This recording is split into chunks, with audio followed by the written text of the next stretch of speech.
Hello students, welcome to the DSEJ's online home classes. Myself Said Sujil Ahmed, teacher of Junagul district Ramban. Last के video में हमने basic information पढ़ी थी federalism के बारे में। आज का वीडियो बहुत इंपॉर्टेंट है। इसमें हम पढ़ेंगे मीनिंग क्या है फेडरलिज्म का, टाइप्स ऑफ फेडरेशंस कितनी हैं, इसके फीचर्स क्या हैं और डिफरेंसेस क्या हैं unitary form of governments. Start करने से पहले एक इंपॉर्टेंट इन्फॉर्मेशन, इसको फॉलो करिए। टर्म फेडरलिज्म, ये जो टर्म फेडरलिज्म या फेडरेशन है, इसको लैटिन वर्ड फीडस से डिराइव किया गया है, जिसका मतलब होता है ट्रीटी, पैक्ट, एग्रीमेंट और कोवेनेंट। इन सब का मीनिंग एक ही है, मीन्स एग्रीमेंट।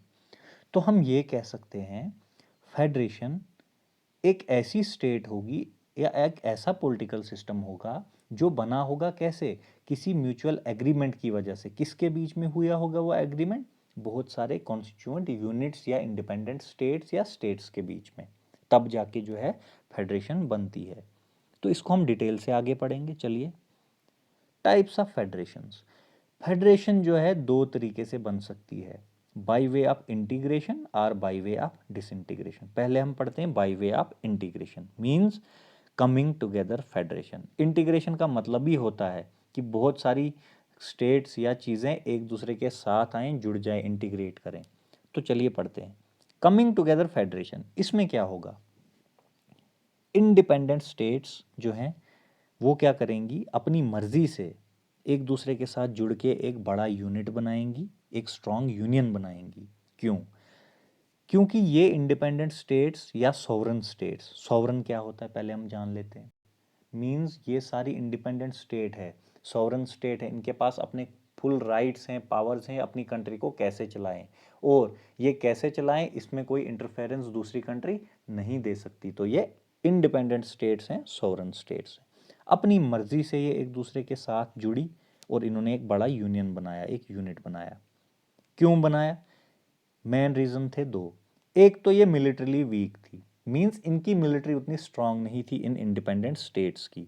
दूसरा, ये इकोनॉमिकली बैकवर्ड स्टेट्स थी, मींस ये इकोनॉमिकली वेल ऑफ नहीं थी, उतनी अमीर नहीं थी। इन दो रीजंस की वजह से ये सारी इंडिपेंडेंट स्टेट्स एक दूसरे के साथ जुड़ी और इन्होंने एक बड़ा और स्ट्रांग यूनियन बनाया, मजबूत। इन्होंने अपनी सिक्योरिटी को इंक्रीज करने के लिए ये सारी फेडरेशन को बनाया, क्योंकि ये वीक थी, मिलिट्रीली भी और इकोनॉमिकली भी ये वेल ऑफ नहीं थे। इसकी वजह से इन्होंने एक म्यूचुअल एग्रीमेंट किया आपस में और इन्होंने एक फेडरेशन बनाई। इसमें जितनी भी कॉन्स्टिट्यूएंट स्टेट्स हैं या यूनिट्स हैं, उनकी जो है इक्वल पावर्स हैं, किसी की कम या ज़्यादा नहीं, इक्वल पावर्स हैं। एग्जाम्पल क्या है?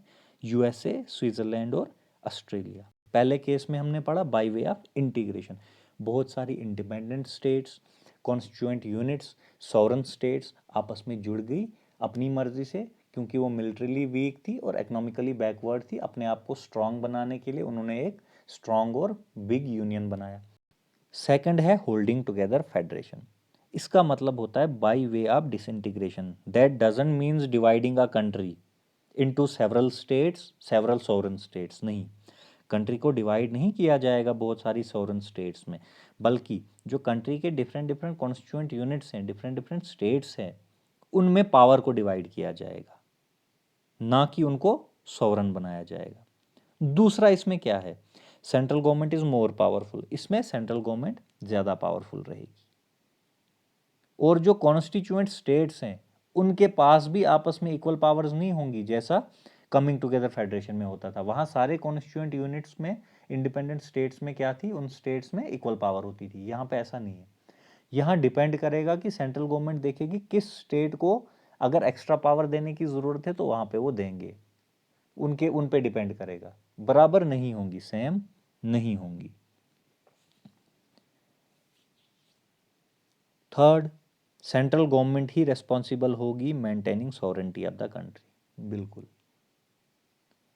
जो अपनी सॉवरेंटी, अभी मैं आपको पीछे भी बता चुका हूँ सॉवरेंटी क्या होता है, इसको मेंटेन करने के लिए सेंट्रल गवर्नमेंट रेस्पॉन्सिबल होगी, क्योंकि सारा डिफेंस इन्हीं के अंडर है। और कंट्री को एक्सटर्नल थ्रेट से बचाने के लिए, एक्सटर्नल वार या एग्रेशन से बचाने के लिए किसकी जिम्मेवारी है? सेंट्रल गवर्नमेंट की। एग्जाम्पल्स क्या है? इंडिया है, स्पेन है, बेल्जियम है। तो ये हमने दो पढ़े, एक तो कमिंग टुगेदर फेडरेशन और होल्डिंग टुगेदर। एक छोटा सा रिकैप करेंगे क्योंकि ये कंफ्यूजिंग कंसेप्ट है।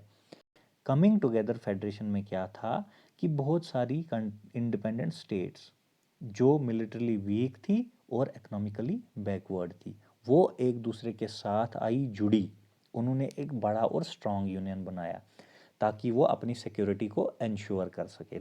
लेकिन वो जो स्टेट्स थी वो इंडिपेंडेंट थी, सॉवरन थी। होल्डिंग टुगेदर फेडरेशन, इसमें बहुत बड़ी कंट्री जो है उसने अपनी पावर को डिवाइड किया कॉन्स्टिट्यूएंट यूनिट्स में, स्टेट्स में, ताकि सक्सेसफुली गवर्न कर सके पूरी कंट्री को। इसमें हमने ये पढ़ा सेंट्रल गवर्नमेंट ज़्यादा पावरफुल रहेगी और जो कॉन्स्टिट्यूएंट यूनिट्स हैं, स्टेट्स हैं, उनमें इक्वल पावर नहीं होगी जैसा कि कमिंग टुगेदर फेडरेशन में था। यहाँ ऐसा नहीं है और सेंट्रल गवर्नमेंट की रिस्पॉन्सिबिलिटी होगी कंट्री की सॉवरेनिटी को बचाने की और मेंटेन रखने की। तो ये हमने पढ़ा। तो चलिए आगे। तो अब हम पढ़ते हैं फेडरल और यूनिटरी गवर्नमेंट के बीच में डिफरेंस। पहला फेडरल गवर्नमेंट के dual government means central level पे भी गवर्नमेंट होगी, स्टेट लेवल पे भी गवर्नमेंट होगी। यूनिटरी में सिर्फ नेशनल गवर्नमेंट होगी। अगर जो प्रोविंशियल गवर्नमेंट या स्टेट गवर्नमेंट हुई भी तब भी उसके पास कोई पावर्स नहीं होंगी। Federal written constitution.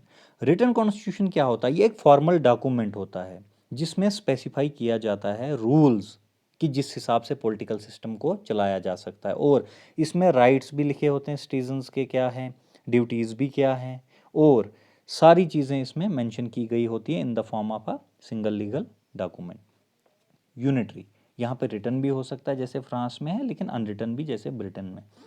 ब्रिटेन में ईयर 1700 के बाद जितने लॉज और ऑर्डिनेंसेस को पास किया गया उनको इन्होंने प्रिजर्व रखा, संभाल के रखा, और वही इनका कॉन्स्टिट्यूशन है।